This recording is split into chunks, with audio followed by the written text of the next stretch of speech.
Amém, irmãos? Paz, Senhor, irmãos. Amém. Louvado seja Deus por essa noite que o Senhor concede a nós, não é? Bênção demais. Eu quero nesse momento, junto com você, orar ao Senhor.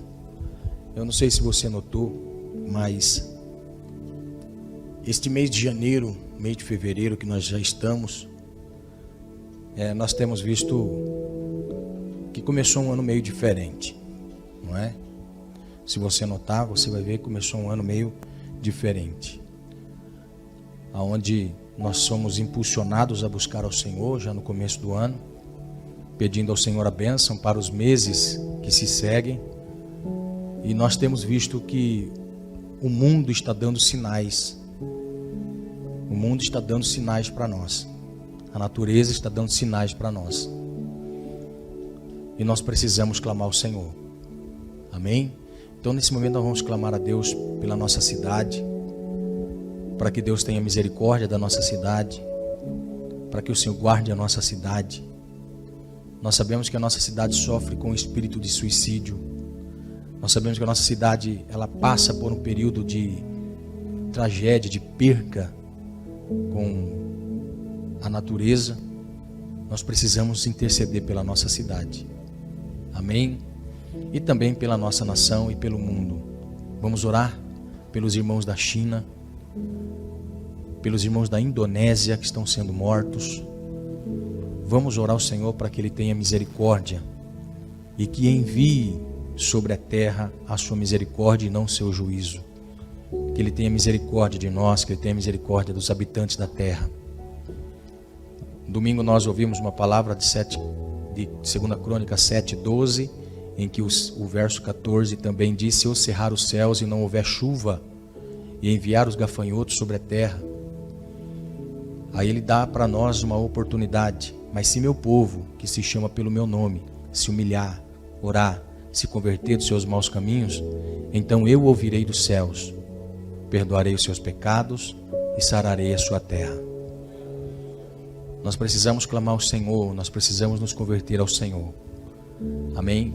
E que a mão de Deus não pese sobre a terra, esta humanidade, mas que Ele tenha misericórdia. Que Ele venha sobre nós guardar as vidas. Amém?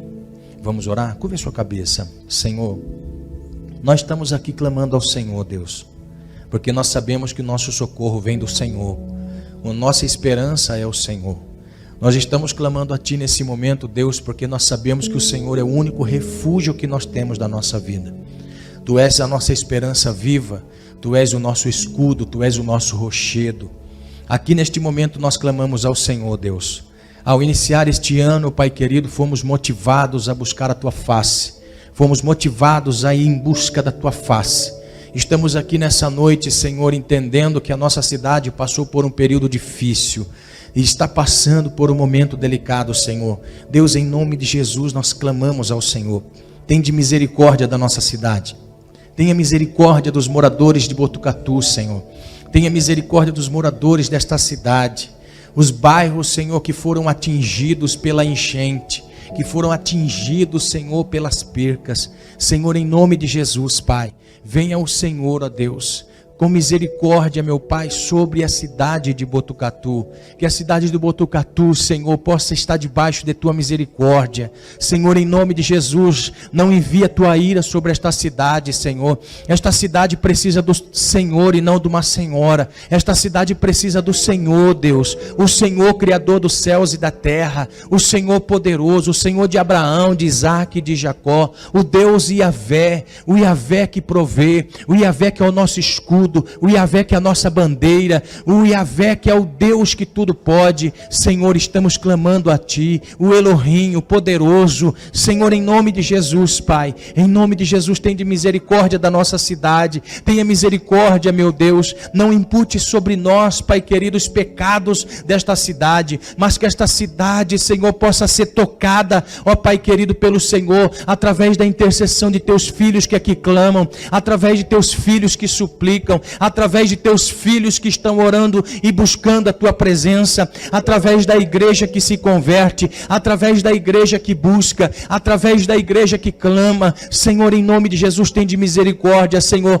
da cidade de Botucatu, meu Pai. Em nome de Jesus, que todo espírito, Senhor, que atua nesta cidade, que ele esteja, Senhor, repreendido em nome de Jesus. Pai, nós queremos a tua proteção. Protege a nossa cidade, seu escudo na nossa cidade, Senhor. Em nome de Jesus, meu Pai, nós pedimos ao Senhor, ó Deus, que as famílias que perderam tudo, as famílias que estão sofrendo percas terríveis, Pai, em nome de Jesus, providencia, Senhor, em nome de Jesus, uma saída. Senhor, em nome de Jesus, nós clamamos ao Senhor, nós suplicamos a Ti. Nós podemos ver que o mal, Senhor, destrói, mas também que o Senhor constrói, que o Senhor edifica, porque, ó Deus, em meio a tanta tragédia, o Senhor tem levantado pessoas de bom coração, o Senhor tem levantado pessoas que amam, Senhor, o próximo. Senhor, em nome de Jesus, Pai, que a bênção do Senhor seja sobre a nossa cidade, que a bênção do Senhor seja sobre a nossa nação. Senhor, guarda a nossa nação, Senhor, dos males, guarda a nossa nação das pragas, guarda a nossa nação das epidemias, das pandemias, guarda a nossa nação, Senhor, tenha misericórdia da nossa nação. Senhor, a nossa nação precisa do Senhor, a nossa nação precisa de Ti. Perdoa-nos, ó Deus, se porventura a nossa nação pecou contra Ti. Perdoa-nos, ó Pai, perdoa a nossa nação brasileira, perdoa esta nação, Senhor, perdoa, sara esta nação, Senhor. Traz o avivamento de salvação de almas, traz o avivamento, Senhor, de poder, traz o avivamento da Tua palavra, traz o avivamento, Senhor, genuíno do Teu Espírito, Senhor, traz o avivamento saudável, Senhor, para esta nação. Levanta, Senhor, missionários nesta nação, levanta homens e mulheres cheios do Espírito nesta nação. Senhor, em nome de Jesus, meu Pai, abençoe e tem de misericórdia da nação brasileira. Senhor, visita a China, Senhor, que está vivendo um caos, que está passando, Senhor, por um momento difícil. Tenha misericórdia da China, Senhor, tenha misericórdia daquela nação, de nossos irmãos que estão ali, meu Pai, dos nossos irmãos chineses que estão ali, Senhor, tenha misericórdia deles, tenha misericórdia deles, meu Pai, em nome de Jesus, Senhor. Os nossos irmãos da Indonésia que estão morrendo, Senhor, de uma forma tão trágica, tenha misericórdia deles, meu Pai. Senhor, em nome de Jesus, visite a todos os nossos irmãos espalhados por este mundo afora. Senhor, em nome de Jesus, tem de misericórdia desta terra, Senhor. Eu sei que nós estamos vivendo um tempo que antecede, meu Pai, o arrebatamento da igreja. Por isso nós clamamos ao Senhor, ajuda-nos a vigiar, ajuda-nos a estar vigilantes, com as lamparinas acesas e com o Senhor, reserva, Senhor, nas botijas. Senhor, em nome de Jesus, meu Pai, que nós não venhamos ser pego de surpresa neste arrebatamento, que nós possamos estar vigilantes, Senhor, acerca da vinda do Senhor. Pai, em nome de Jesus, ó Deus,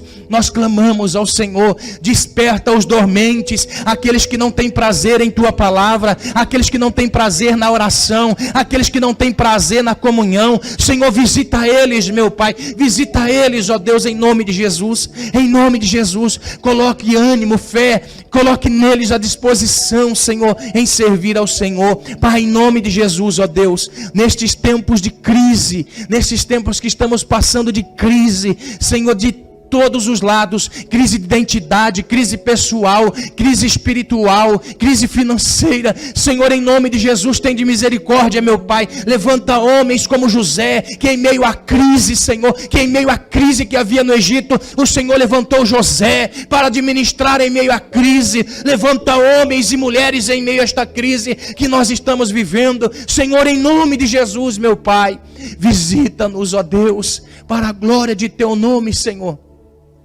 Em nome de Jesus, em nome de Jesus, aleluia, aleluia, glória a Deus, amém. Que o Senhor desperte os crentes, amém. O único meio do Senhor não destruir a terra tão precocemente é ter justos nela,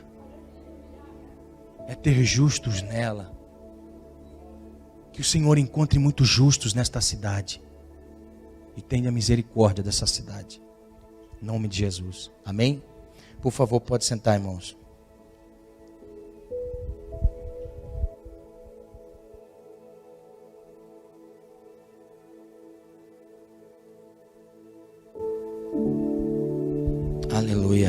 Glória a Deus. Nós estamos aqui falando sobre o reino de Deus e o galardão, não é?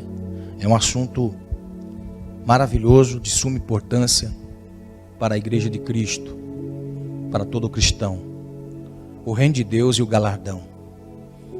Eu vejo que todo aquele que está no Senhor, todo aquele que está em Deus, que foi chamado por Ele, tem sobre si uma palavra. Tem sobre si uma palavra. E nós temos uma palavra rema sobre nós. Jesus disse assim: olha, não foi vocês quem me escolheram, mas fui eu quem escolhi a vós. Agora olha só, para que vades, para que avancem, para que prossigam, para que vades e deis frutos. Jesus disse assim: eu quero que vocês vão e os frutos sejam evidentes na vida de vocês. Tanto frutos interior como frutos exterior. Tantos frutos de conversão como frutos de poder. Vá e deem fruto, e que o vosso fruto permaneça. Nós temos essa palavra rema sobre nós, porque o nosso Senhor nos deu essa palavra.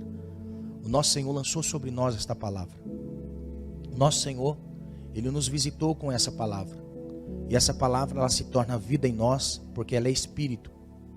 Então, quando nós temos esse discernimento, e esse discernimento se transforma em força, nós temos o entendimento de que somos escolhidos para que nós venhamos dar frutos, produzir ao Senhor.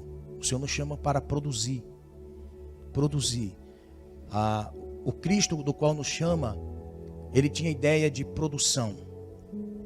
E não era produção em minoria, era produção em escala grande. Não é?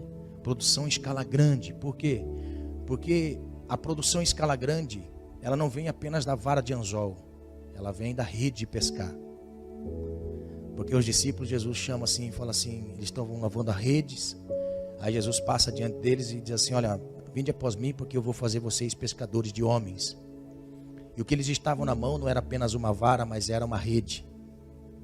Então a ideia de Jesus é: vocês vão ir atrás, avançar, lançar rede e gerar muitos frutos. Produção em escala, não é? Nós podemos ver que esta palavra se cumpre porque no dia de Pentecostes 3.000 almas se rendem ao Senhor, não é? Então nós temos o entendimento de que o Senhor nos chamou para produção em escala, para produzir em massa, para conversão em massa. Aí depois o discipular é individual. Discipulado individual, consolidar na vida das pessoas e que eles sejam também pessoas que crescerão frutificando no reino de Deus. Então nós temos essa promessa. Então todo cristão que é chamado, nós temos uma palavra rema. Nós temos uma palavra rema sobre nós. E em cima desta palavra, Jesus também nos ensina acerca do reino. Que o reino de Deus é muito abrangente. O reino de Deus não se limita só a esse nível que nós vivemos, a esse ambiente social que vivemos. Este ambiente social é um ambiente local, onde a igreja de Cristo, onde está, ela se estabelece. A igreja de Cristo, onde ela está se estabelecendo. Ela faz com que as pessoas à sua volta creiam no Deus do qual nós professamos a fé. Estabelecer no local aonde o Senhor nos coloca. Sabedor que nós somos uma igreja não apenas local, mas uma igreja espiritual espalhada por todo este mundo. Por isso nós somos católicos. Sabia que você é um católico? Porque a palavra católico significa universal, apostólico. Nós acreditamos na doutrina dos apóstolos. Só que nós protestamos contra as doutrinas de Roma. Então nós somos uma igreja universal, espiritual, que está em todo o mundo, que crê na doutrina dos apóstolos e que nós não professamos uma fé que aprisione uma religião para ter uma pessoa como ponte de ligação a Deus. A única pessoa como ponte de ligação a Deus é o Senhor Jesus. Nós não temos um pontífice, Nosso pontífice é Jesus, aquele que faz a ponte entre nós, Criador. Então, o nosso pontífice não é um homem humano, terreno, com doutrinas diabólicas. Nós temos um pontífice que morreu e ao terceiro dia ressuscitou e nos dá acesso diante de Deus. Aleluia! E isso não sei para você, mas para mim me dá um ânimo muito grande. Saber que nós estamos no caminho certo. Então, quando nós analisamos as Escrituras, nós temos base para nós caminharmos nessa confiança. E é isso que nós precisamos, confiança. Crer naquilo que nós recebemos como profissão de fé e entender que este é o caminho. Então, nós não podemos desviar a atenção, nós temos que sempre ter um foco, um objetivo. E o objetivo não é sanar nossas dores. É uma palavra forte, mas é uma realidade. O objetivo não é sanar nossas dores, porque nós sabemos que no mundo nós teremos aflições. E que nós temos que entender que o ânimo faz-nos imitadores de Cristo para chegarmos ao final de um propósito. Ainda que as dores sejam tamanhas como um cravo, ou como uma cruz, ou como uma coroa, ou como uma humilhação, nós sabemos que para receber o galardão eterno temos que passar pela cruz. Amém? Então nós temos uma cruz, o evangelho tem que ser pregado, anunciado como um propósito para chegarmos a desfrutar daquilo que o Senhor nos promete que é eterno. Então, em cima disso, nós estamos falando sobre o reino de Deus e o galardão. Então, galardão, recompensa. A semana passada nós falamos um pouco sobre o que significa galardão e o que significa graça. Então não vou me deter nisso, vou avançar. A Bíblia vai dizer para nós que nós temos um galardão, e esse galardão é uma recompensa pelas obras que nós fazemos aqui, pelas obras que nós executamos aqui. E essa semana eu quero falar sobre algumas coisas importantes, até porque vocês já deixaram anotado aí, 1 Coríntios capítulo 3, não é? No verso 11 ao verso 15. Em que período dar-se-á, em que momento dar-se-á o tribunal de Cristo? Antes da tribulação ou depois da tribulação? Sem olhar no caderno.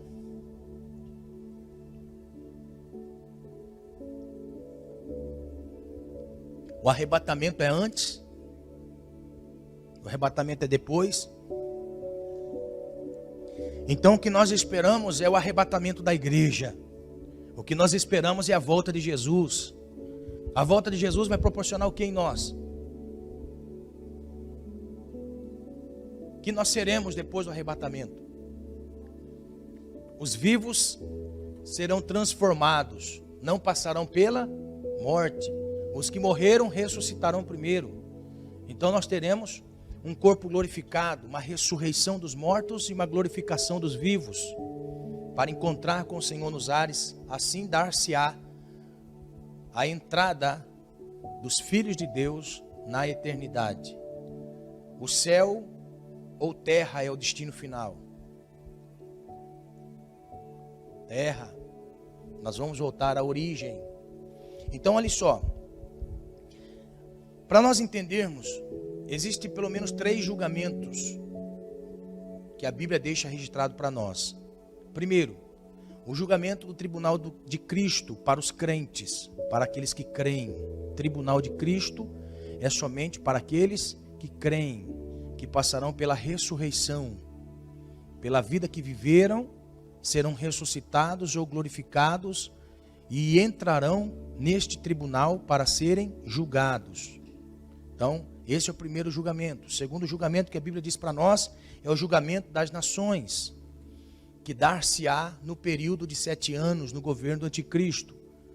Deus estará julgando as nações. Depois nós temos o terceiro julgamento, que é o julgamento do trono branco, aonde nós acreditamos ser esse o julgamento depois do milênio, aonde nós vemos biblicamente que todos se comparecerão a este tribunal do grande trono branco. Ali dar-se-á o julgamento de todas as pessoas que viveram nessa vida, aqueles que viveram e morreram e aqueles que vivem e que passarão a morrer ressuscitarão para este juízo e receberão seu corpo e serão lançados no lago que queima de fogo e enxofre. Este é o julgamento dos ímpios. Então, 3 julgamentos nós temos: o tribunal de Cristo, julgamento dos crentes, tribunal das nações na grande tribulação e o tribunal do grande trono branco no juízo final para os ímpios. Então, a seguir, nós temos esse entendimento. Eu gosto sempre de falar assim que quando nós aprendemos essas coisas futuras, elas são escadas. É uma revelação que vem em escada. Então nós vamos subindo degraus para estas revelações que estão por acontecer. Aquilo que passou é uma história, profecia cumprida. Aquilo que há de vir são profecias que irão se cumprir. E que nós podemos observar que todas as profecias que a Bíblia disse no passado aconteceu, não será diferente no futuro.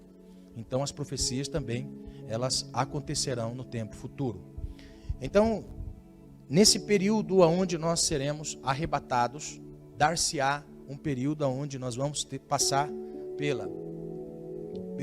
pelo trono de Cristo, ou tribunal de Cristo, e depois nós vamos passar pela bodas do Cordeiro. Nós vamos encerrar essa parte. Amém? Então, vamos lá. 1 Coríntios capítulo 3, verso 11 ao 15.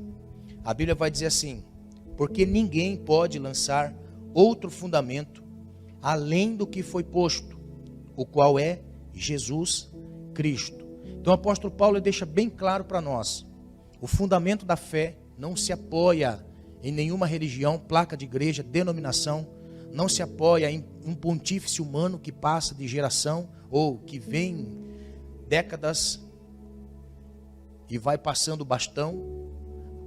Nós temos o entendimento de que o nosso alicerce, aquilo que nós temos como base de fé, advém do nosso Senhor Jesus Cristo. Ele é o alicerce. No entanto, que ele vai falar sobre pedra, rocha. Quando ele vai falar para Pedro a respeito disso, ele fala assim: tu és Petros, pedra pequena, sobre essa pedra edificarei a minha igreja, e as portas do inferno não prevalecerão contra ela. Eu quero só adiantar algo: as portas do inferno que Jesus diz não é apenas inferno Guerrinã, é inferno Hades. Então, quem crê em Jesus, o Hades, o inferno, aonde é a habitação dos mortos, não prevalecerão com as portas fechadas quando ele voltar. Aleluia. Amém? E nós aplicamos isso como se fosse a porta do inferno lá do Satanás, que vai ser lançado lá, que ainda não está lá. Ele não tem casa, ele está desabrigado, está destelhado, por isso ele quer buscar a minha casa, a sua casa, para habitar. Tá? Então a ideia que temos é que o inferno Guerrinã, do qual nós pensamos que é o local onde os demônios atuam, e que nós falamos, isso empolga-nos, não é, de tal forma que nós pensamos assim, que o capeta não pode conosco. Ele não pode, não é por causa que as portas do inferno não prevalecem, mas Jesus está dizendo assim: as portas desse inferno é o Hades, é a sepultura. Quando eu voltar, elas terão que se abrir. Aleluia. Então não prevalecerão. Então a igreja do Senhor, ela tem uma promessa de que a vinda do Senhor nada deterá, a vinda do Senhor nada segurará os filhos de Deus no Hades. Eles vão ressuscitar. Então, o Cristo que professou isso: olha, tu és Petros, pedra pequena, sobre esta pedra edificarei a minha igreja. Então, a igreja de Cristo, ela é fundamentada no Senhor, ela é fundamentada nos ensinos do Senhor, ela é fundamentada na doutrina do reino, que nós cremos que essa doutrina do reino é a base, e não precisamos acrescentar e nem tirar. Essa doutrina, ela é completa para aquilo que nós precisamos para a nossa salvação. É Cristo, o nosso Senhor. Então, o fundamento da nossa salvação é Cristo. Então, Paulo deixa bem claro para nós que não tem como nós colocarmos outro fundamento. Não existe intermediadores, não existe ninguém que possa substituir o sacrifício de Jesus. Não existe doutrina, o fundamento é Cristo. Agora, quando Paulo fala assim, ó, o fundamento é Cristo, ninguém pode colocar outro fundamento, a salvação a não ser em Cristo. Ele mostra para nós que ao ingressar no fundamento que é Cristo, ao dar o passo da salvação em Cristo, a nossa vida ela continua. Então quem era ex passa a ser agora filho. Quem era fulano, bertano, lá atrás no pecado, agora passa a ser filho. Então esta filiação dá-nos entendimento que a nossa vida continua.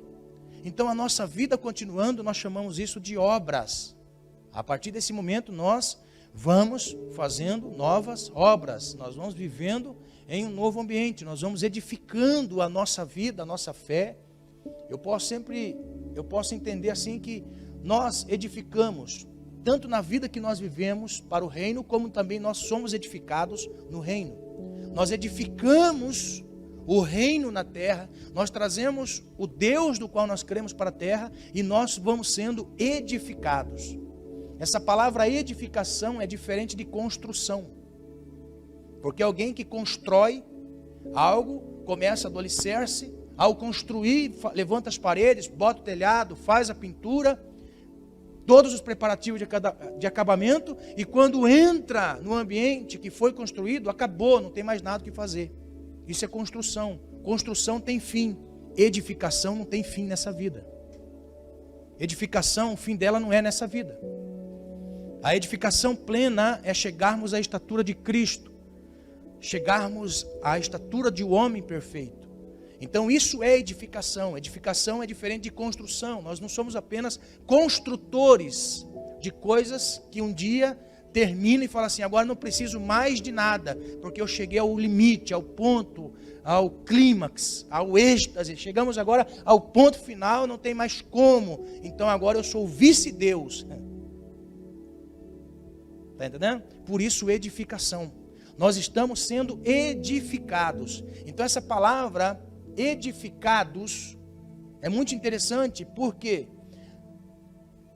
Porque aqui não é apenas uma edificação pessoal. Quando nós olhamos para o Evangelho, nós vemos o quanto o Evangelho já mudou a cada um de nós. O quanto a fé já mudou a cada um de nós. Porque a fé verdadeira não é aquela que nos traz para a conquista, é aquela que nos muda.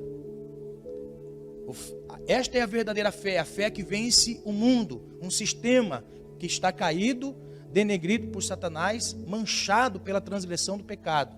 Então nós não somos do mundo, então somos edificados pela fé, através da obediência. Então eu sou edificado, você é edificado e todo o corpo de Cristo é edificado. Por isso fala edificados e não apenas edificado.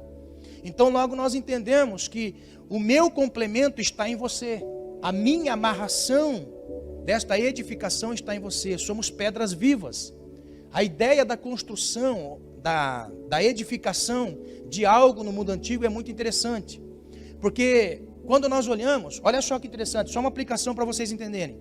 Quando nós pegamos um bloco, um tijolo, nós temos todos iguaizinhos. Os blocos, os tijolos, são todos iguaizinhos. Então logo nós colocamos a primeira fileira e intercalamos na outra. Assim nós vamos dando amarração. Então se eu coloco um tijolo inteiro de início, na outra eu vou colocar um tijolo de metade para dar amarração. E assim sucessivamente vai sendo levantado de forma uniforme. Agora na edificação no mundo antigo, na construção do mundo antigo, a edificação de algo era mais difícil. Por quê? Porque eles tinham que achar a pedra exata para que fosse fechado e não tivesse brecha. Então como eles faziam? Eles pegavam as pedras, pegavam uma pedra gordinha, a outra pedra tinha que ser magrinha. Pegavam uma pedra pontiaguda, a outra tinha que ser rente. E iam encaixando de forma a levantar parelho até o local de término. Então a edificação, para nós entender, é na minha imperfeição você é perfeito. Isso é edificação. Quando Deus quer fazer algo de propósito na terra, Deus vai pegar pessoas que se completam, pessoas que estão se completando um ao outro. Então logo nós entendemos o chamado de Moisés. Quando Deus chama Moisés, Moisés fala assim: mas Senhor, eu sou gago, mas seu irmão é perfeito. Então ele vai ser o seu intermediário.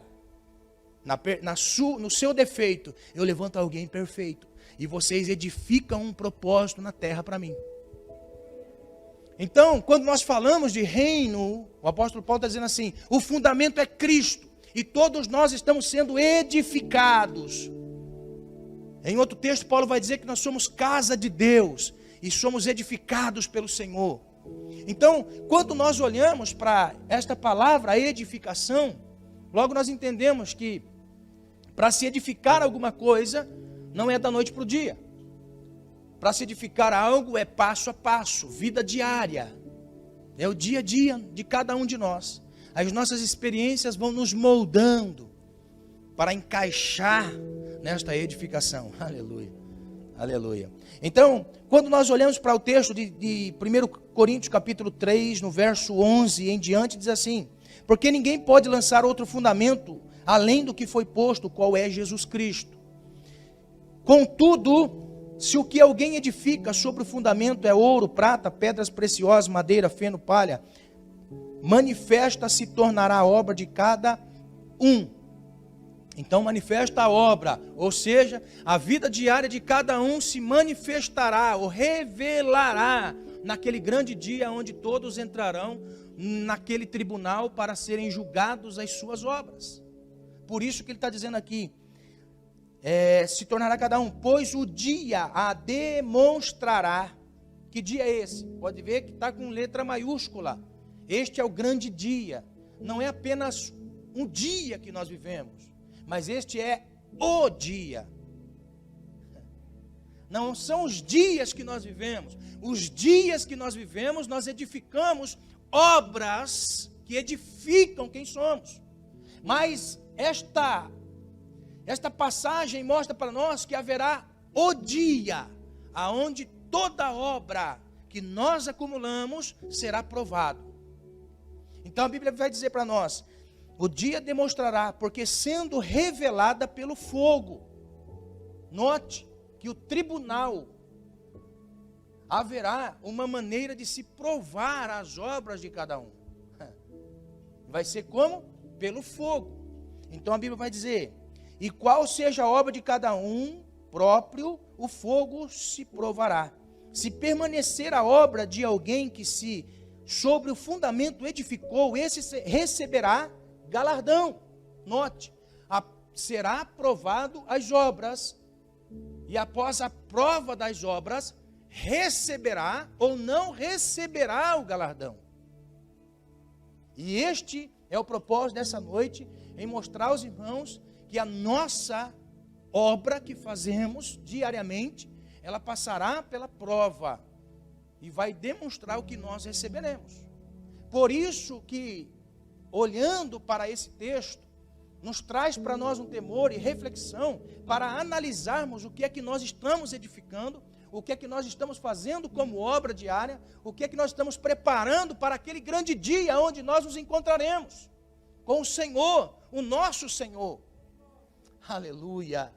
Então a Bíblia vai dizer, se permanecer a obra de alguém que se fundamento edificou, esse receberá galardão. Se a obra de alguém se queimar, sofrerá ele dano, mas esse mesmo será salvo todavia, como através do fogo. Ou seja, há um grande incêndio. Olha o que Paulo está querendo dizer. Há um grande incêndio. E nesse grande incêndio você está dentro de uma casa, aonde todos os quartos, todo o ambiente está pegando fogo, e você não tem como fazer nada a não ser escapar pela própria vida. Ou seja, você entender que não pode agarrar em nada, trazer nada, mas você tem que sair correndo, porque senão a sua vida está em risco. Então você sai daquela casa, daquele ambiente que está pegando fogo com todos os seus pertences, e você sai e encontra-se pelo lado de fora e fala assim, ufa, escapei. Aí alguém pergunta assim, o que você trouxe? Nada. É isso que está dizendo o texto para nós. Então, nesse julgamento, muitos serão provados. Porém, quando as suas obras forem manifestos, escaparão como que pelo fogo. Ou seja, entrarão para a eterna glória, mas o que levarão para desfruto na eterna glória, nada. O texto está dizendo isso. Então, nós vamos analisá-lo nessa noite. Então, o apóstolo Paulo mostra para nós que existe um juiz.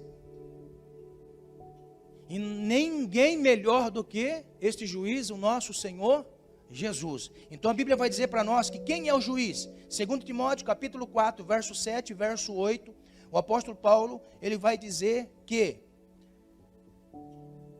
combati o bom combate, acabei a carreira e guardei a fé. Agora olha só, desde agora, por quê? Porque agora eu encerro todas as minhas obras, eu encerro o meu bom combate, eu termino agora a minha carreira, porque estou sendo oferecido como aspersão de sacrifício. O que é isso? Eu estou sendo agora movido para o sacrifício. Para mim, neste momento agora, estou sendo preparado para morrer. Paulo estava analisando a sua vida, dizendo assim: agora estou no corredor da morte, faltam poucos dias para a minha morte, não tem como escapar. Porque eu já fui livre da boca do leão, um julgamento que eu passei, e aquele julgamento seria para que eu fosse lançado para os leões me comerem. Eu fui absolvido daquela ação, mas agora estou sendo oferecido como aspersão de sacrifício, ou seja, estou prestes a ser morto. Por isso ele está dizendo: eu combati o combate, acabei a carreira e guardei a fé. A fé está aqui guardada para que eu não retroceda quando enfrentar o meu último inimigo, que esse último inimigo a ser vencido é a morte. Aleluia. Meu Deus, se a Bíblia fala que é inimigo, ela deve ser muito terrível, irmãos. A morte deve ser muito terrível, não é? Há quem diga, há um documentário sobre a morte, um vídeo que eu assisti há muitos anos atrás, chama Fator Lázaro. E nesse Fator Lázaro, muitos testemunhos de pessoas que passaram da vida, da morte para a vida, depois voltaram para contar o que aconteceu. E muitos relatos, quase que idênticos, relatam o sentido da morte. Um estava contando que estava deitado em uma cama e rodeado de médicos à sua volta, tentando reanimá-lo. E naquele momento, para tentar reanimá-lo, alguém entra entre o chão e a terra, veio, e quando chegou perto dele, próximo do corpo, este ser toca no seu corpo, e o seu corpo gela, da ponta do dedão até o alto da cabeça. Quando gela, ele sente que o corpo flutua. Ele sente que o corpo fica de pé, e agora ele tem a visão dos médicos assim, como se os médicos estivessem embaixo e ele em cima. Este foi o sentido da morte para essa pessoa que passou da morte para a vida e depois foi reanimado para voltar novamente a seu corpo. Eu posso dizer que a morte é coisa terrível, por isso a Bíblia diz que é um inimigo. Ninguém consegue detê-lo, a não ser o nosso Senhor. Aleluia, que prometeu para nós na sua vida, e a sua vida provou que a vida após a morte e a ressurreição. Amém? Se Cristo não houvesse ressuscitado, em vão teria sido a nossa fé. Aleluia. Amém? Então, o apóstolo Paulo estava entrando neste período, ele precisava de fé. Ele já acabou a carreira e combateu um bom combate. Não era um mau combate, nós estamos no bom combate. Então, naquele momento ali, ele está dizendo: a única coisa que eu tenho agora é uma fé guardada para enfrentar o meu último inimigo. Aí ele já diz para Timóteo assim, ele fala assim: desde agora, verso 8, desde agora, a coroa da justiça. Note, o apóstolo Paulo tinha plena convicção de que todo o seu trabalho no Evangelho, de que todo o seu trabalho nas missões, todo o seu trabalho missionário envolvendo almas, Deus havia de preparar a ele uma coroa de justiça. Aleluia, que é o que eu vou dizer também e ensinar para vocês. Então a Bíblia vai dizer assim: desde agora a coroa da justiça me está aguardada, a qual o Senhor, justo juiz, me dará naquele dia. Justo juiz.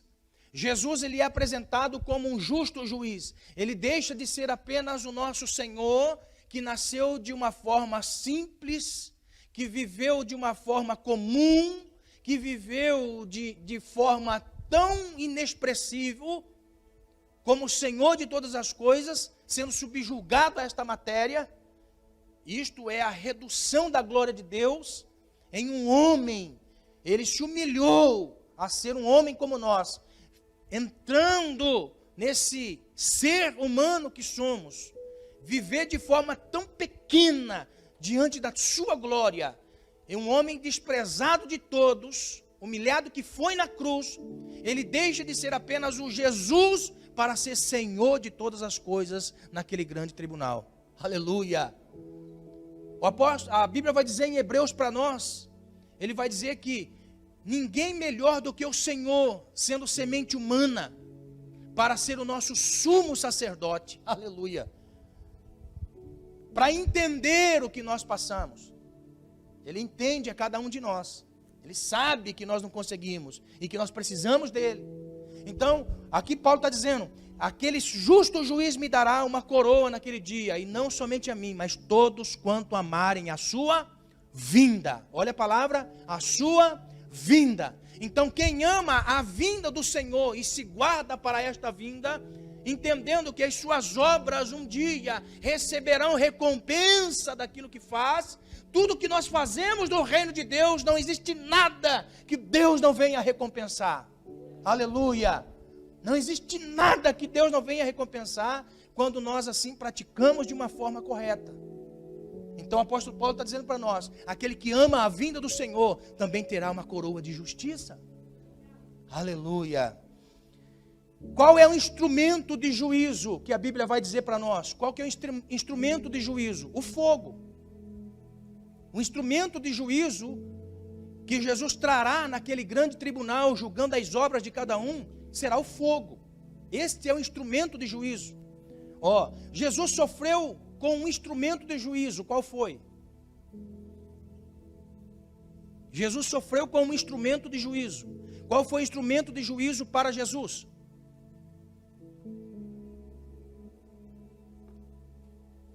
Qual foi o instrumento de juízo para tirar a vida de Jesus? A cruz. Então a cruz foi instrumento de juízo para recompensar todas as obras de Jesus aqui. Foi a morte de cruz. Aquele instrumento de juízo derramou sangue, e o sangue foi aspergido sobre nós para perdão de pecado. O instrumento de juízo de Jesus foi a cruz. Para nós, o instrumento de juízo naquele grande dia, olha só, naquele grande dia do trono branco, do tribunal de Cristo, será o fogo. Por que o fogo? Porque o fogo revela todas as coisas. Então logo nós entendemos que nada consegue resistir o fogo. O fogo, quando ele se revela, tudo se consome, nada se oculta. Então tudo está visível, nu, diante daquele que enxerga. A Bíblia vai dizer para nós em Apocalipse capítulo 1, verso 14 e 15, a característica que João viu Jesus. Então muitas pessoas falam assim, se o instrumento de juízo que será manifesto no trono de julgamento dos crentes é o fogo é um instrumento de juízo. Logo nós entenderíamos que seria uma grande fornalha, não é? A nossa mente começa a vagar, vamos ver. Nós entenderíamos que seria um local aonde nós estaríamos levando as nossas obras e seriam lançados para serem incinerados. Então lançamos aquele caminhão de obras, será incinerado e provado pelo fogo, e o que restar e o que sair do outro lado do fogo é o que nós vamos receber. Mas não é isso. Não é dessa maneira. Porque olha só, nós vamos observar que Jesus, em Apocalipse capítulo 1, o que é que Jesus tem como fogo? Os olhos. Porque olha só como diz o texto, e a sua cabeça e cabelos eram brancos como a lã branca, como a neve, e os seus olhos como chama de fogo, e os seus pés semelhantes ao latão reluzente, como se tivessem sido refinados pela fornalha, e a sua voz como a voz de muitas águas. Olha que ser, irmão. Então note que o instrumento de juízo naquele grande dia não será uma fornalha. Um instrumento de juízo serão os olhos de Jesus. Agora olhe só, os olhos de Jesus estão postos em nós a partir do momento que nós estamos sendo gerados no ventre de nossa mãe. Nós estamos sendo gerados no ventre da mãe. O que diz o Salmo 139? Que o Senhor nos via sendo formado no ventre de nossa mãe. Ó, aquele momento assombroso, daquele ser tão pequeno que começa a criar forma, e daquela forma tão horrível, está sendo gerado, os olhos como chama de fogo, está observando a cada célula sendo formada. Aleluia! Eita Deus! Ó, em cada célula sendo formada, os olhos que são como chama de fogo, ou seja, ele está ciente de todas as coisas, ainda que obscura os olhos humanos, o Senhor tem ciência daquilo que está sendo formado no ventre. Aleluia! Aleluia! Aí aquele ser vai criando forma, chega um período de 9 meses, ele vem à luz, enquanto o pai e a mãe dizem assim, é menino ou é menina? Deus já sabe o que está sendo gerado ali. Aleluia! Por quê? Porque ele tem olhos como chama de fogo. Então esse olho como chama de fogo significa a onisciência de Jesus em todas as coisas criadas. A onisciência de Jesus, irmão. Deus, ele sabe de todas as coisas. Não existe falta de ciência de Deus. Naquele grande dia, olha só, naquele grande dia, aonde todos nós entraremos no tribunal desse Cristo, ele não vai precisar de um chip conectado para trazer à sua memória quem nós somos e o que fizemos. Aleluia. Ele não vai ser preciso um anjo orientar Jesus, dizendo assim, Jesus, ele fez isso. Não tem. Aleluia. Eu não sei se isso nos assombra ou se nos consola. Está entendendo? De tão sério que é, irmãos. De tão sério que é a nossa vida espiritual inserida nessa sociedade. Então a Bíblia vai dizer para nós que os olhos serão instrumentos de justiça e de juízo. Então os olhos de Jesus, que simbolizam a ciência de Jesus, aonde todos vão de comparecer naquele dia para receber aquilo que nós chamamos de galardão, presente, recompensa, pagamento, salário, aleluia. Ó, nada se oculta aos olhos dele, tudo está nu e patente. Por isso que Jesus diz, uma igreja aqui dizia assim, nós não temos falta de nada. Por quê? Porque nós construímos uma fé e não edificamos.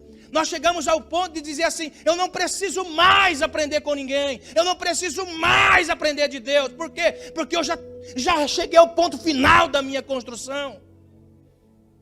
Mas aquele que está sendo edificado está entendendo que existe alguém que está vendo ele, que está passo a passo edificando o reino na terra e sendo edificado por ele.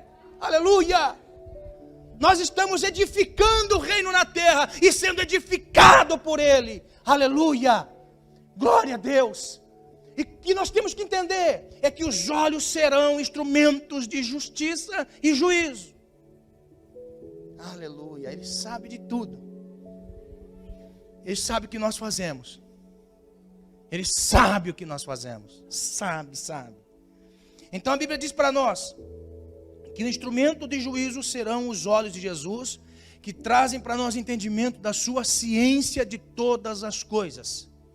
Jesus está ciente de tudo, Jesus está ciente de todas as coisas, então isso será a base do seu instrumento de juízo e justiça a todos aqueles que entrarão para a eternidade. no trono do Cordeiro de Deus. Então vamos lá. O apóstolo Paulo, ele mostra para nós que as nossas obras, que nós aqui fazemos, estas nossas obras, elas vão se manifestar de forma a entender dois grupos. Primeiro, um grupo é o grupo de coisas preciosas, de obras preciosas.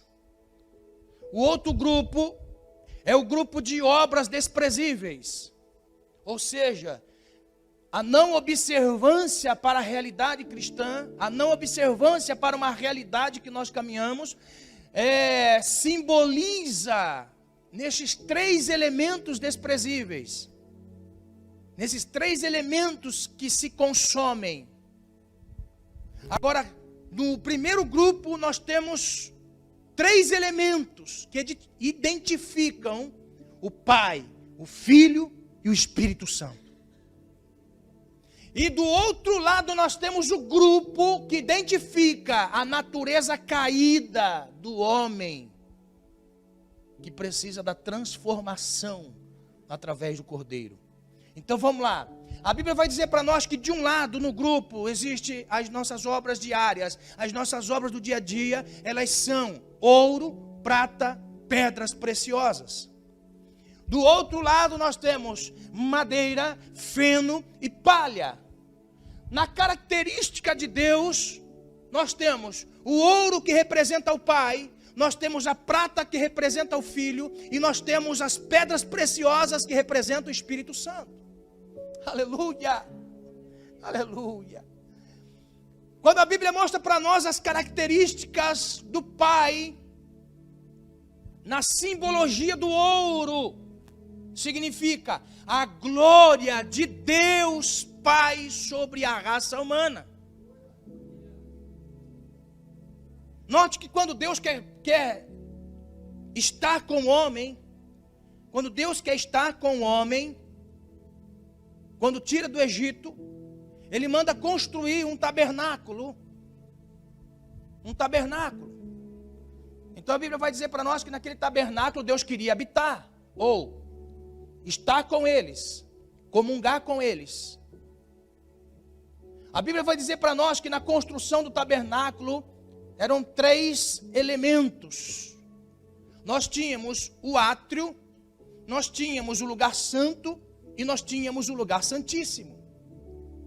Na representação que Deus queria que eles entendessem a respeito da sua glória, não era se manifestar no átrio, porque tudo que estava sendo construído no átrio era pedra e bronze e cobre. Pedra, bronze e cobre. Deus não se representaria em coisa simples e pequena. Então Deus disse assim: Moisés, eu quero que o átrio tenha cobre. Depois você vai construir o lugar santo, que vai começar as especiarias a receberem pouquinho de ouro, prata, ó. Aí depois eu quero que você construa o lugar santíssimo, que é onde eu quero pousar em cima, aonde eu quero estar com vocês, aonde eu quero se revelar com vocês, aonde a minha glória vai ser revelada. Eu quero que só tenha ouro. Aleluia. Então logo nós entendemos, irmão, que o que Deus quer se revelar a nós, nas nossas obras diárias, é que a glória dele se manifesta em nós. A glória de Deus quer se revelar em nós. Quando nós falamos de obras, olha só que na realidade o texto está dizendo para nós. Nós estamos edificando obras, mas a glória não é do homem, a glória tem que ser de Deus. Nós rendemos toda a tributação de glória ao Senhor. Nós queremos que Deus veja, nós queremos que as pessoas vejam a glória de Deus em nós. Nós temos que ter a visão assim: como é que as pessoas enxergam a nossa vida no reino? A glória de Deus está sendo revelada em nós. Então o primeiro tipo de obra mostra para nós que ela tem que se representar a glória na terra. A glória, há um tempo atrás, era representado pela arca. Meu Deus.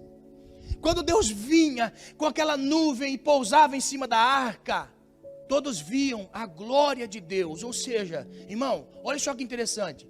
Quando Moisés entrava no lugar santíssimo, no Santo dos Santos, que era separado por uma cortina muito pesada, porque o peso da glória sobre, irmão, é forte.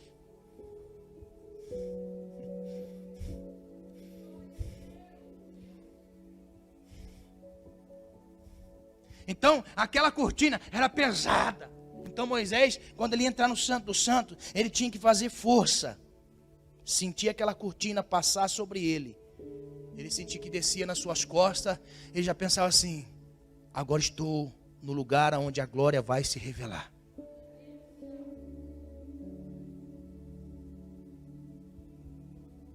Aí, tinha todos os aparatos daquela glória para ser revelada. Nessa antiga lei, ó.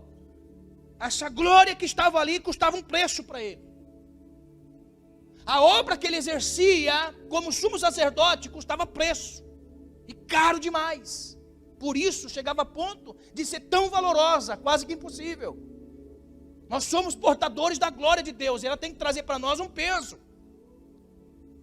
Nós somos portadores da glória e tem que trazer um peso sobre nós de responsabilidade. A graça não diminui a nossa responsabilidade, pelo contrário, aumenta. Antigamente, para se consumar o pecado era pelo lado de fora, mas no tempo da glória e da graça revelada em nós, ela está aqui dentro, como intenção. Então, quando Moisés sentiu o peso da glória, aquela glória que ele estava recebendo ali, aquela glória que ele sentia como peso dentro daquele ambiente, tinha todos os aparatos para que Deus se manifestasse. Então, quando Deus se manifestava dentro daquele ambiente, irmãos, era tremendo, tremendo, tremendo. Por quê? Porque mudava a fisionomia de Moisés. Então olha a cena, Moisés estava lá fazendo todos os aparatos, de repente a nuvem entrava. Passava aquele momento ali, a glória saía. Só que quando Moisés sentia que a glória saía, que Deus retirava a sua glória daquele ambiente, Moisés saía de costa. Ó, sentia o peso, virava de frente. Quando ele virava de frente, ó, o rosto dele brilhava.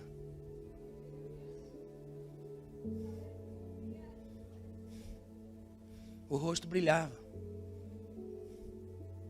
E é tão lindo isso, irmão. É tão lindo porque a glória de Deus, ela consegue nos mudar. Muitas vezes nós passamos por certas batalhas, mas não é para tirar a glória, é para que a glória se revele em nós. Olha como Estevão estava, ó, depois de Moisés, há milhares de anos, ó, há milênios até Estevão. Estevão sendo apedrejado, porque havia discutido a respeito de lei. Quando Estevão estava de joelho, para ser apedrejado, ele olha para o céu, vê o céu aberto. Ó, Jesus estava de pé.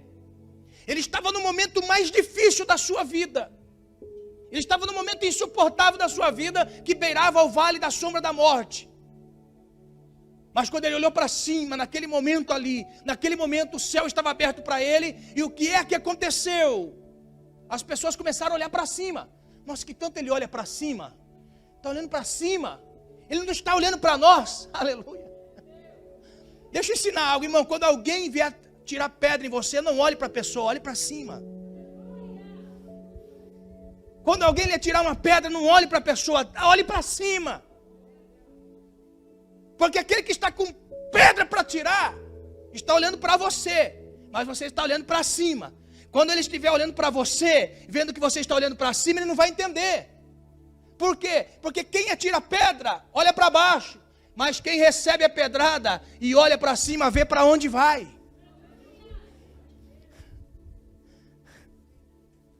Aleluia.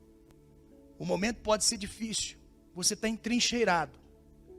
Mas está olhando para cima, ninguém vai entender. Por quê? Porque para eles os céus estão fechados. Mas quem vive a glória, olha para cima, vê Jesus. Vê para onde vai. Agora olha só que interessante. Naquele momento ali, ninguém estava entendendo porque ele estava olhando para cima, ele estava até falando assim, Senhor, tem misericórdia deles, não estão sabendo o que estão fazendo. Quando ele diz isso, o rosto dele começa a brilhar. E todos começam a dizer assim, olha para o rosto dele, parece o rosto de um anjo. A mesma palavra que olham para Moisés e falam assim, olha o rosto dele, parece o rosto de um anjo. Por quê? Porque quem está fazendo obras no reino de Deus e que são ouro, o rosto brilha. O rosto brilha. As pessoas notam uma diferença. Aleluia. As pessoas observam a diferença porque é obra de ouro. É obra para a glória do Pai. É obra para a glória do Pai. É por isso que quando a obra para a glória do Pai se revela, as pessoas logo atiram pedra. Você pode observar. Quando a obra é para a glória do Pai, quanto mais você faz, mais você permanece, mais acusadores tem. Analise comigo. Quando você observar alguém com pedra na mão para atirar em alguém, e esse alguém está fazendo obra no reino, analise comigo.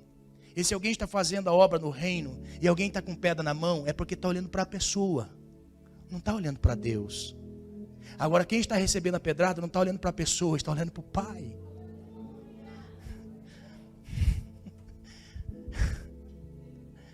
Araste cantor e vassuriandarácia. É por isso que Jesus tinha opressores, acusadores. A obra que ele estava fazendo não era terrena, a obra que ele estava fazendo era do Pai. Então quanto mais ele fazia, mais os acusadores atiravam pedras. Aleluia, aleluia.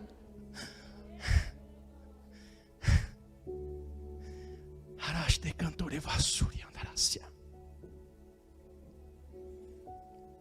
Aleluia. Olha só. O primeiro grupo de obras simboliza a glória de Deus. A glória de Deus. 1 Coríntios capítulo 10, verso 31 diz assim, portanto, quer comais, quer bebais, façais outra qualquer coisa, fazei tudo para a glória de Deus. Um texto que diz em Apocalipse capítulo 3, verso 18, diz assim, aconselho-te que de mim compres ouro provado no fogo para que te enriqueça. Agora não é ouro que enriquece na vida terrena, é ouro que se enriquece diante de Deus pelas boas obras.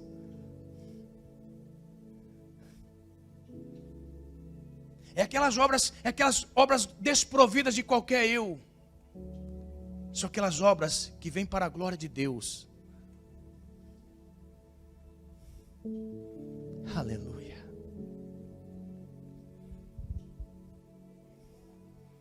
O ouro que Jesus pediu para que a igreja comprasse não era terreno. Era um ouro desprovido de qualquer glória terrena. Era o ouro que tinha a glória de Deus revelado na terra. Quando Jesus diz isso para a igreja, ele fala assim, olha, a glória que vocês têm, o homem pode obter, por mais desprezível e pecaminoso que ele seja, porque são obras de intelecto humano. Uma pessoa inteligente pode enriquecer facilmente. Uma pessoa de estudo pode se enriquecer muito facilmente. Uma pessoa de intelecto perfeito pode estar no meio de pessoas influentes e se aproveitarem de situações. Uma pessoa pode ser muito ativa no mundo social e conseguir muitas pessoas para que ele possa estar no ambiente e ser bem sucedido naquilo que faz. Porém, este ouro termina aqui. E o ouro que Deus provê para nós é para toda a eternidade. Aleluia.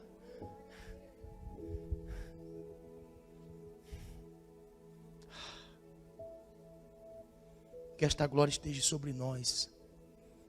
esta glória esteja sobre nós.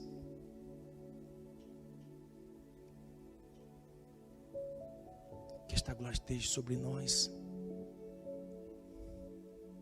Esteja sobre nossas vidas.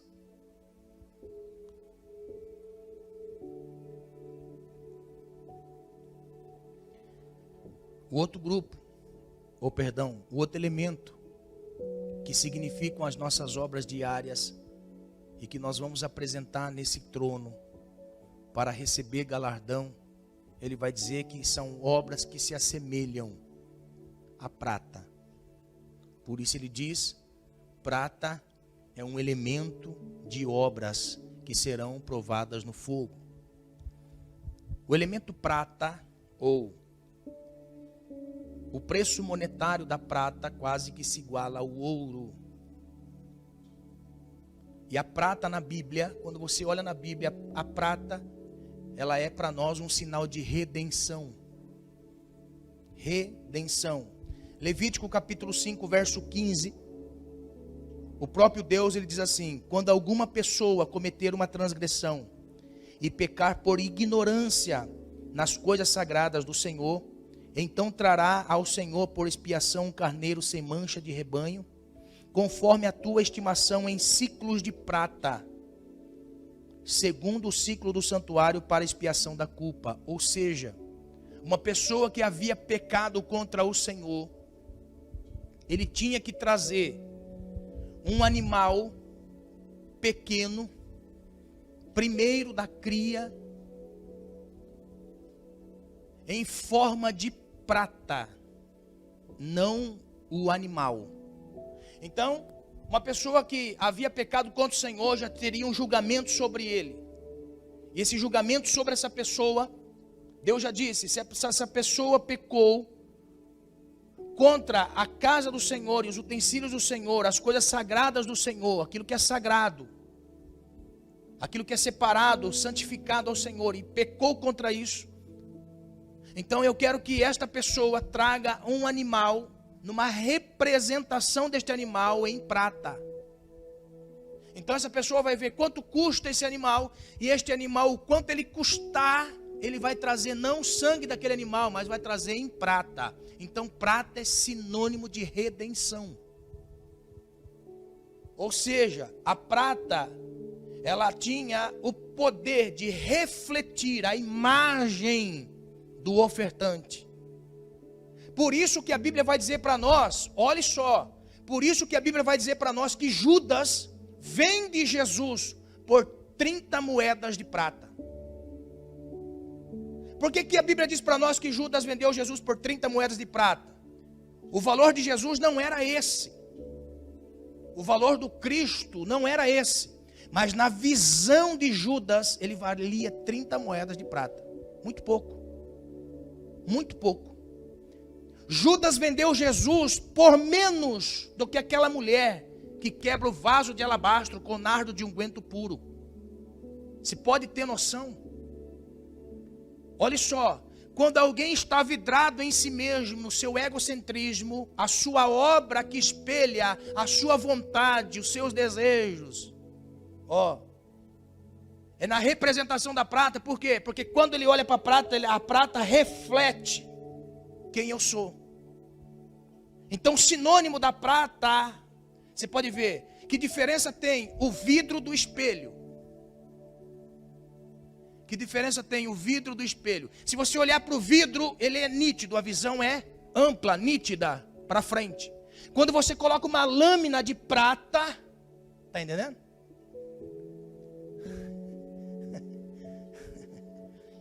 Quando você coloca uma lâmina de prata, você não olha para frente, você olha para si. Está entendendo? Então, olha só. Quando Judas vende Jesus por 30 moedas de prata, que foi menor do que o preço que aquela mulher ungiu Jesus com aquele unguento de nardo puro, aquela mulher estava dizendo assim: eu não estou olhando para mim e nem para a prata que eu possa vender isso. Eu estou olhando para o Senhor, por isso está aqui aquilo que tem valor na vida dele. Para mim tem valor. Aqui está a minha vida que eu dedico a ele. Quando Judas vende Jesus, Judas está dizendo assim: eu troco este Jesus por apenas 30 moedas de prata. Por quê? Porque espelha quem eu sou. Este é o sinônimo da prata. Agora, olhe só. Quando Deus exige que alguém pague algo, em vez de sangue, com prata, Ele está querendo dizer assim, você é pecador, mas nesse sacrifício, para eu expressar perdão, eu quero revelar quem eu sou para você. Aleluia. Aleluia. Então a prata refletia Deus, porque a ordenança de Deus, prata refletia Deus na vida do pecador. Preço de redenção. Preço de redenção. Agora olha só, a Bíblia vai dizer para nós, em 1 Pedro, capítulo 1, verso 18, dizendo assim, sabendo que não foi com coisas corruptíveis, como prata ou ouro que fostes resgatados da vossa vã maneira de viver, que por tradição recebeste os vossos pais, mas com o precioso sangue de Cristo, como de um cordeiro imaculado e incontaminado. Por quê?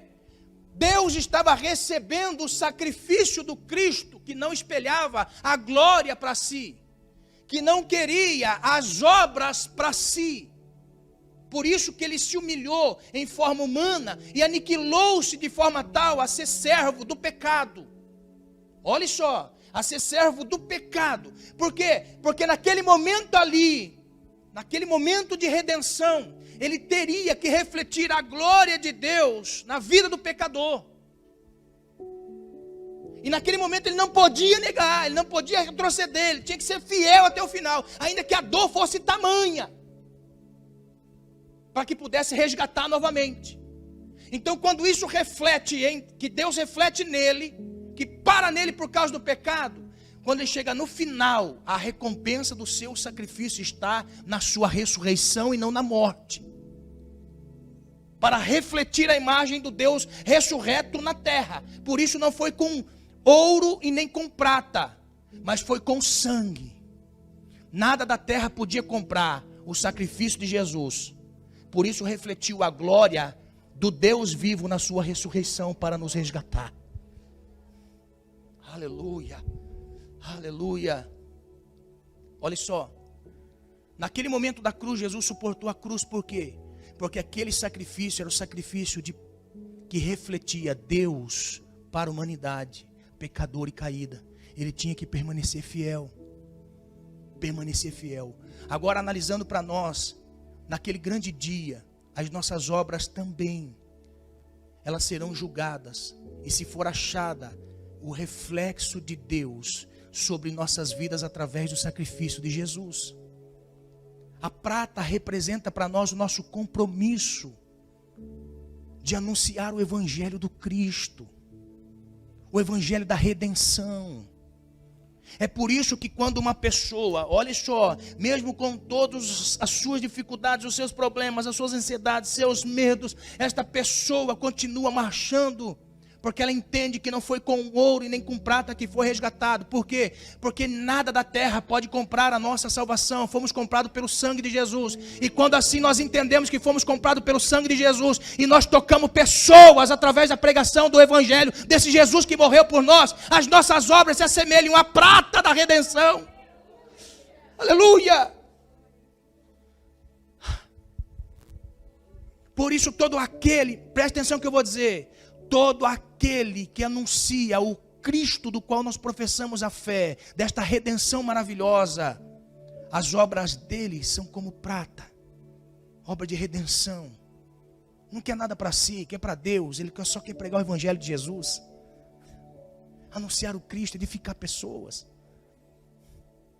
Vai ser provada, é prata, fala de redenção, fala do propósito, sofreu, estava lá, mas não negou, não retrocedeu, é prata, obra de redenção. Foi fiel, tem coroa, aleluia. Depois, pedras preciosas. A pedra preciosa fala do Espírito.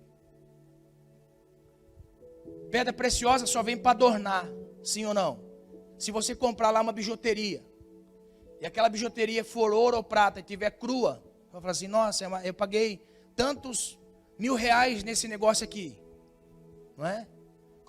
Paguei tantos mil reais nesse negócio aqui. Mas peraí, qualquer bijuteria pode imitar. Não é? Ou passa desapercebido para alguém, ó, isso aqui é novo, isso aqui é novo, isso aqui é novo, isso aqui é novo. Pode, tá entendendo?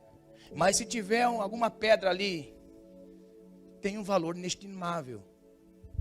Então pedra preciosa é adorno. E tudo que é adorno é além do natural. Tudo que é adorno é além daquilo comum, natural. Então por isso que se assemelha à obra do Espírito Santo, que sai do natural, que sai do comum, que não deixa na realidade vestígio nenhum, que é nada do humano, é tudo Deus na vida dele. Não tem nada de humano. O cidadão era cortador na roça, o cidadão não sabe nem falar direito, o cidadão tem vergonha, o cidadão não sei o que, é fruto do Espírito. Ou seja, é desenvolver do Espírito em forma de poder, unção e graça na vida da pessoa. Fala adorno, são coisas que essa pessoa recebe na vida cristã. Vai recebendo características de Cristo, através do Espírito Santo. São adornos.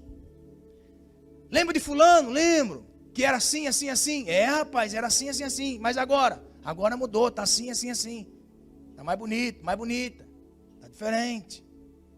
O que aconteceu? Está indo na igreja de crente.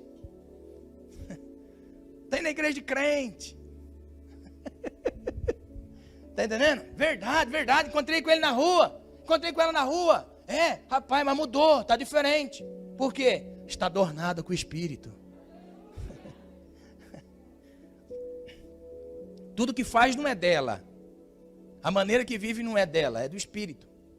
É o Espírito que proporciona. É o Espírito que faz, é o Espírito que dá. Por isso adorno. Então a igreja de Cristo, ela recebe adornos do Espírito. Por isso que eu creio nessa interpretação a respeito do Espírito em forma de pessoa, trazendo mudança e poder. Mudança e poder. E através disso, ela começa a edificar a sua vida cristã. Edificar a sua carreira cristã, na sua vida diária. Por quê? Porque espera um dia que esta obra do qual o Espírito está fazendo venha passar pelos olhos como chama de fogo e não venha queimar-se.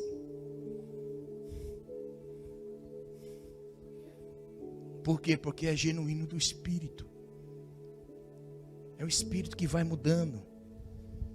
Então nessa obra diária, nessas pedras preciosas que nós temos da palavra de Deus, porque isso aqui é pedra preciosa, por isso Jesus diz, olha, não pode lançar pérola aos porcos. É lógico que essa linguagem de Jesus é uma linguagem figurativa para mostrar o que? Porco naquela época não valia. Porco naquela época era amaldiçoado por Deus. Então Jesus está dizendo assim, olha, estas pérolas aqui, do qual eu digo a vocês, ensino a vocês, eu não posso lançar a porcos. Por quê? Porque os porcos não vão saber o que fazer. Mas se você lançar sobre a vida de alguém que passou pelo sangue, vai começar a adquirir nessa pessoa adereços. Esta pessoa vai começar a ser presenteada de tal forma que os adereços vão ser notórios. Os ornamentos do Espírito vai ser notório. Não precisa fazer tanta coisa para ficar diferente. Coisa simples já muda completamente. Já percebeu? Já percebeu nos dias de hoje? Tem tantas técnicas que faz para a pessoa ficar mais bonita. Não é? Mas a Bíblia fala assim, que um coração alegre aformoseia o rosto. Não precisamos de muita coisa para ter o adorno do Espírito, o brilho do Espírito. Aleluia. Está entendendo? Nós não precisamos de muitas coisas, nós precisamos da presença do Espírito em nossas vidas. Então olha só, as obras que eu faço no meu dia a dia, adornado do Espírito Santo, são obras que vai permanecer naquele dia em que os olhos como chama de fogo provarão a minha fé, provarão as minhas obras. Amém? Meu Deus, não dá mais tempo. Não dá mais tempo. Mas olha só, Semana que vem eu vou continuar, amém? Então olha só, nós temos três elementos que representam o Pai, o Filho e o Espírito Santo. O ouro, a glória de Deus, a prata, a redenção e as pedras preciosas que representam o ornamento do Espírito na pessoa. É aquilo que Ele vai proporcionando em nós e também por nós.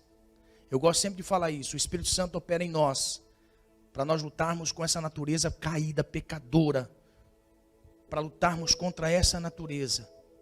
E além desta natureza pecadora, caída, que Ele se revela em nós para que obras passem a mudar. E nós venhamos a ouvir assim, nossa, está diferente, porque algumas coisas foram mudadas. E quando essas coisas vão sendo mudadas aqui, Deus vai dando autoridade, poder, unção. Deus vai permitindo essa pessoa a executar coisas que nunca faria. Aprenda algo. O que é unção, pastor? Nos dias de hoje, no meio pentecostal, unção é falar línguas. Unção é profetizar, é expulsar demônio. Nos dias que nós vivemos hoje, nós só dizemos a pessoas que aquela pessoa é ungida por Deus por expulsar demônio, fala língua, profetizar. Mas unção não é isso. Jesus foi o homem mais espiritual que a terra já viu e Ele nunca falou língua estranha. Nunca falou língua estranha.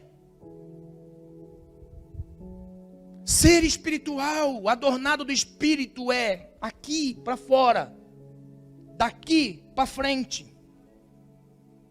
É isso que Deus faz. Daqui para fora, daqui para frente. Então Ele vai operando em nós.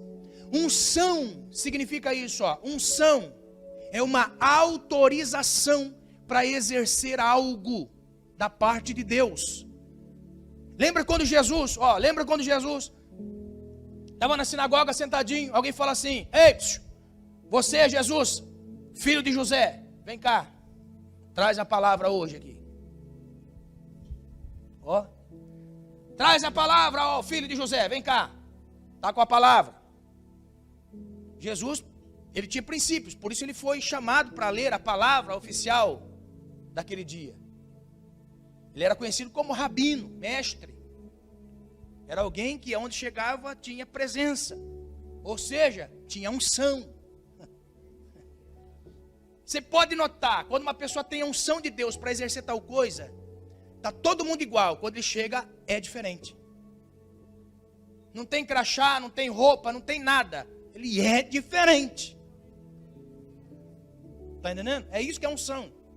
Então Jesus está lá, aquele dia, eu posso tentar imaginar assim, aquele dia o orador oficial do dia, olhou para todo mundo, falou assim, não está com a palavra, não está com a palavra, não está com a palavra, não está com a palavra, a palavra está com Jesus. Vem cá, Jesus. Quando Jesus chega, dão para ele o livro do profeta Isaías. Está aqui Jesus, a leitura oficial do dia, para nós mudarmos o ciclo. Eu gosto disso, quando Jesus fala naquele dia, aquela palavra oficial era para mudar o ciclo da vida deles. E eles não entenderam. Toda palavra no sábado, na época, era para mudar o ciclo. Encerrou-se um ciclo de 7, agora dá início a um outro ciclo de 7. Sabe o que Jesus está dizendo para nós? Ele quer que nós venhamos nos reunir de tal forma a termos ciclos na nossa vida. Hoje inicia um novo ciclo na sua vida, se você crê. Jesus abre o rolo. E ele diz assim, o texto da palavra do nosso Deus diz assim: o Espírito do Senhor está sobre mim, pois me ungiu, para dar vista aos cegos, curar os enfermos, pôr em liberdade os cativos. E Jesus foi dizendo, ele só não disse o texto que diria embaixo assim, o ano de juízo de Deus, porque ele sabia que ele não veio trazer juízo, ele veio trazer salvação. Juízo será para aquele grande dia do juízo, onde julgará grandes e pequenos, ricos e pobres. Jesus acaba de ler, fecha o rolo e olha para todos e fala assim: hoje se cumpriu essa palavra aos vossos ouvidos. Que palavras são essas? que o Espírito estava sobre ele. Ele está dizendo assim: eu sou o Messias, a palavra. O Espírito está sobre mim, pois me ungiu para fazer o que eu estou fazendo. Me ungiu para fazer o que eu estou fazendo. Ou seja, eu estou autorizado a fazer o que eu estou fazendo.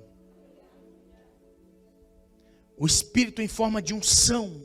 Olha só, o Espírito em forma de unção é para fazer o que eu não fazia, para falar o que eu não falava, para enxergar o que eu não enxergava, para ir aonde eu não ia. Esta é a capacitação do Espírito sobre nós. Então quando nós falamos assim, alguém que está ali, ele tem a unção, olha só, ele tem a unção, ele é ungido. Por quê? Porque ele expressa sobre ele uma autoridade que ele não tem. Aonde ele chega, ele faz a diferença. Então a unção é uma capacitação, é uma autorização do Espírito em nós. Por isso é adorno, é adereço. Aleluia. É pedra preciosa. E esta unção está sobre nós, irmão, disponível a nós. Está disponível a todos nós. Nunca diga, eu não faço, eu não tenho, eu não posso, eu não consigo. Nunca fale isso. Você está dizendo para o Espírito, as obras que eu faço porque a minha carne é fraca, então eu não faço. Está entendendo? E tudo que você faz, depois que você diz que eu não posso, não consigo, não faço, estas obras que você faz, vai ser provada. E vai fazer assim, ó. Queimar. Por quê? Porque não é pedra preciosa. Analise comigo.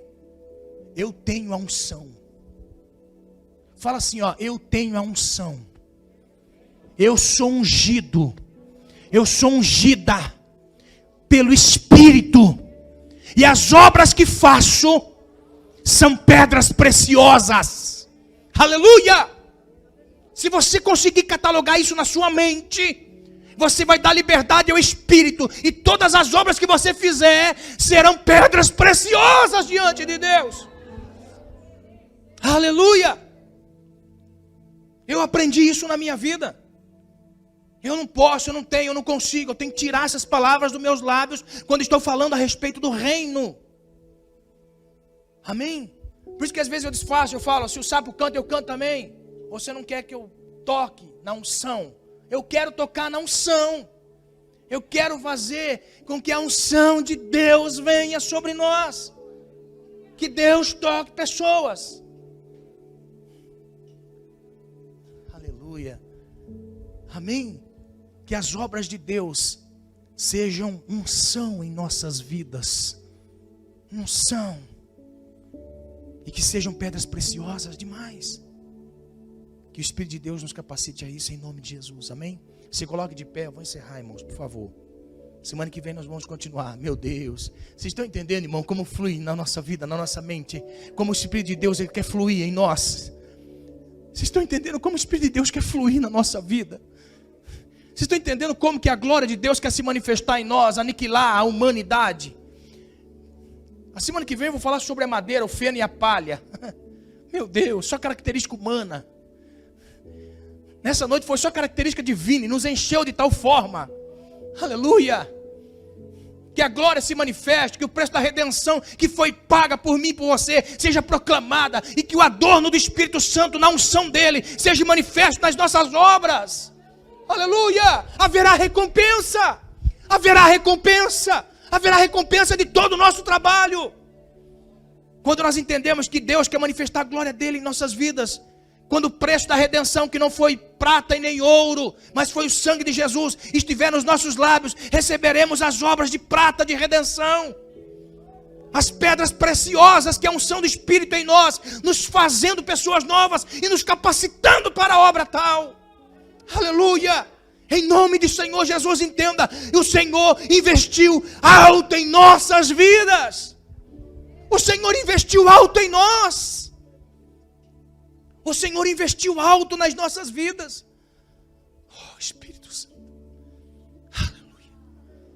Ele investiu alto em nós. E é isso que Ele quer fazer com que cada um de nós seja alguém que espelhe a glória dEle na terra. cheio do Espírito. Toda honra, toda glória seja para o Senhor. Agora atente assim, todos aqueles que querem refletir a glória de Deus vai ter que estar no ambiente. Tire da sua mente esse negócio, eu quero fazer alguma coisa, mas não quero aparecer, então desista de ser cristão. Porque todo cristão ilumina. Todo cristão que é cristão, autêntico, que quer refletir a glória de Deus, que quer ter obras de redenção e que quer ter pérolas na sua vida, nas suas obras, vai aparecer sim.